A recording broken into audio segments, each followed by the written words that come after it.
Hoje eu sou Regiane Cunha, sou terapeuta especialista na superação da depressão, da ansiedade, e ajudo pessoas que tenham depressão e ansiedade e que queiram aprender a superar a depressão e a ansiedade de um jeito simples, rápido, eficaz, e sem precisar passar pelo uso de medicamentos ou sem precisar ficar dependente do uso de medicamentos para encontrar a cura. O que é necessário, né? Quando eu penso em ansiedade, em depressão, para quem me segue há pouco tempo, deixa eu só fazer aqui, explicar um pouquinho para vocês o que faz com que a minha defesa da ansiedade não precise passar por medicação, não seja necessário que eu me encha de Rivotril, que eu me encha de Xanax, que eu me encha de escitalopram e de todos os outros medicamentos derivados, benzodiazepínicos, ISRS, ISRN, MOIS, que eu não me encha desses medicamentos, mas que eu consiga obter um resultado. Eu sei que muitos de vocês provavelmente já tomam uma medicação, já tomam há algum tempo, e têm visto que ele resulta no curto prazo,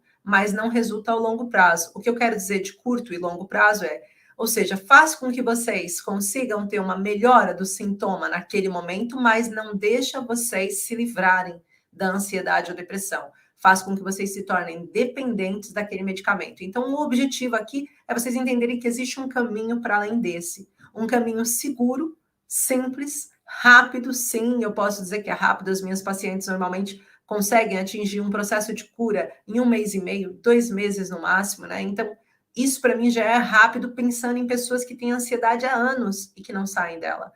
Que estão tomando medicação há 10, 15, 20 anos e continuam com ansiedade e depressão. Então, para mim, isso é um processo rápido e cuidado. Por quê? Porque evita essa série de recaídas que normalmente a gente tem quando a gente consegue encontrar uma coisa que seja mais simples. E ela é baseada num fundamento único. Primeiro ponto, a gente precisa entender que a ansiedade e a depressão, elas são doenças psicossomáticas. E são doenças, sim. Eu sei que tem profissionais que dizem, a ansiedade todo mundo tem. Gente, esquece isso. No meu canal, na minha comunicação, vocês nunca vão ouvir eu falar que ansiedade todo mundo tem. Sabe por quê? Porque eu tive. E o que eu tive não era todo mundo que tinha. Não era todo mundo que tinha crises no meio da rua, de sentir que estava em pânico e que precisava voltar para um lugar seguro. Não era todo mundo que adiava de sair com as pessoas porque se sentia que, se fosse sair com as pessoas para alguns ambientes, ia ter uma crise. Não era toda a gente que, quando tinha uma crise de ansiedade, tremia, transpirava, ficava com vergonha, a bochecha ficava rosa, secava a boca e que às vezes travava a mandíbula. Então, como que eu posso dizer que ansiedade todo mundo tem? Eu estou confundindo ansiedade com ser ansiosa ou com estar ansiosa. Ânsia, toda a gente tem. Ansiedade, não. De fato, é uma doença e a gente precisa tratar como uma doença. E precisamos também descontextualizar, desromantizar a quantidade de pessoas que acabam banalizando a ansiedade como se fosse frescura, como se fosse falta de Deus, como se fosse... você não tem ansiedade, você está exagerando. Nossa, que exagero, agora vai começar com um circo-tico, né? Nós precisamos, então, informar que sim, que é uma doença e que para essa doença a gente tem formas de conseguir chegar num resultado melhor. Boa tarde, Sandra, seja bem-vinda. Então, nós precisamos desse cuidado, dessa atenção para conseguir termos resultados melhores. E esse resultado é, primeiro, entender que para eu chegar num caos, digamos assim, mental, um estado de ansiedade, ligar o meu sistema de alerta num momento em que eu não necessito, porque o sistema de alerta ele foi desenvolvido para quando a gente estivesse realmente num perigo iminente, para quando a gente visse um urso, a gente visse um leão, né, no antepassado, para quando a gente passasse por uma situação de alerta. E o meu cérebro hoje em dia não reconhece. Eu posso estar parada num cômodo fechado, eu posso estar no meu quarto estudando, estou lendo um livro e de repente eu senti a taquicardia começar.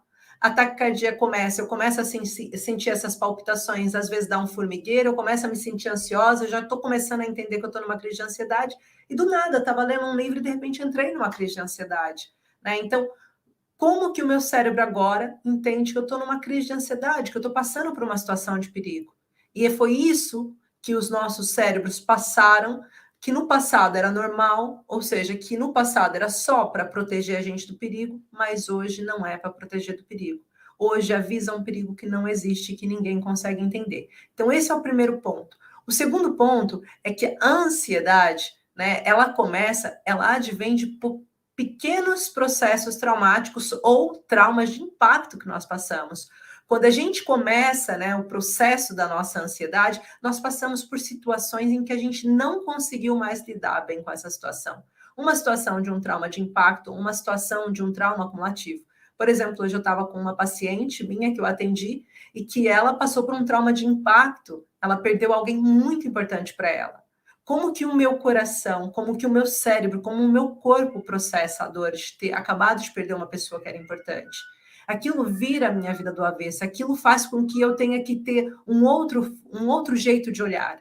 E é óbvio que a partir dali eu posso sim ganhar medo de perder mais pessoas que eu amo, eu posso começar a ficar com receio de estar em ambientes em que eu recordo a dor que eu senti quando eu perdi essa pessoa, e isso começa a fazer com que eu entre nesse processo que não para de ansiedade.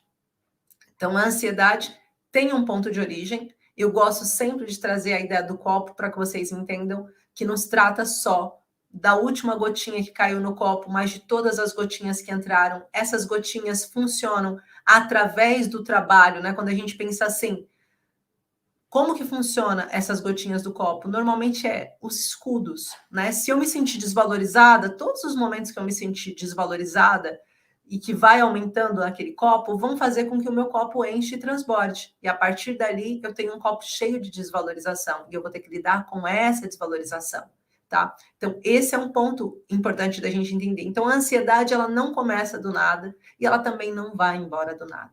Ela não faz com que você, do nada, assim, um dia acorde e não tenha mais ansiedade. Se você não fizer nada, ela vai crescer, crescer, crescer, virar ataque de pânico. Depois do ataque de pânico, ela pode vir a ser uma depressão. E por quê? Porque normalmente eu começo a me isolar.